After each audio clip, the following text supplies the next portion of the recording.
Greetings, friends. The two women, one a Jewish tour guide, the other a Seventh-day Adventist tourist, stood side by side admiring the stunning artwork inside the Church of All Nations, located just outside Jerusalem, on the spot where it is believed Jesus agonized in prayer during that awful night in Gethsemane.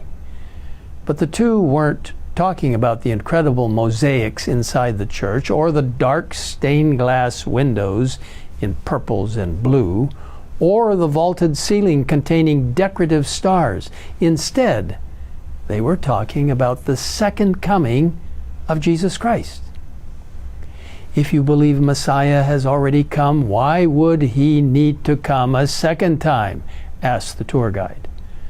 The Seventh-day Adventist pondered the question for a moment. She had never thought about it quite that way before.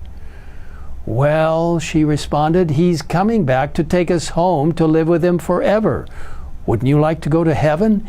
It's going to be so wonderful there. No more wars, no more sickness, crying, or death.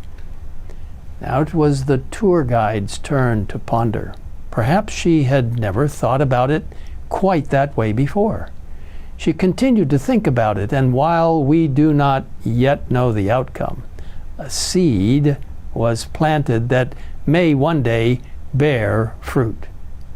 Friends, never be afraid or ashamed to share your faith with anyone who may ask.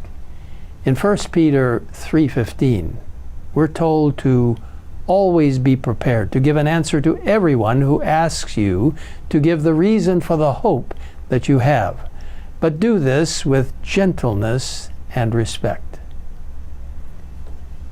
Brothers and sisters, we have this hope that burns within our hearts, hope in the coming of the Lord. He is coming soon. We read an amazing description of that incredible event in the book, the amazing book, the wonderful book, a book I hope you are very familiar with, The Great Controversy. It says, "Soon there appears in the east a small black cloud about half the size of a man's hand. It is the cloud which surrounds the Savior, and which seems in the distance to be shrouded in darkness. The people of God know this to be the sign of the Son of Man. In solemn silence they gaze upon it as it draws nearer the earth, becoming lighter and more glorious until it is a great white cloud, its base a glory like consuming fire, and above it the rainbow of the covenant. Jesus rides forth as a mighty conqueror." Can you see it in your mind's eye?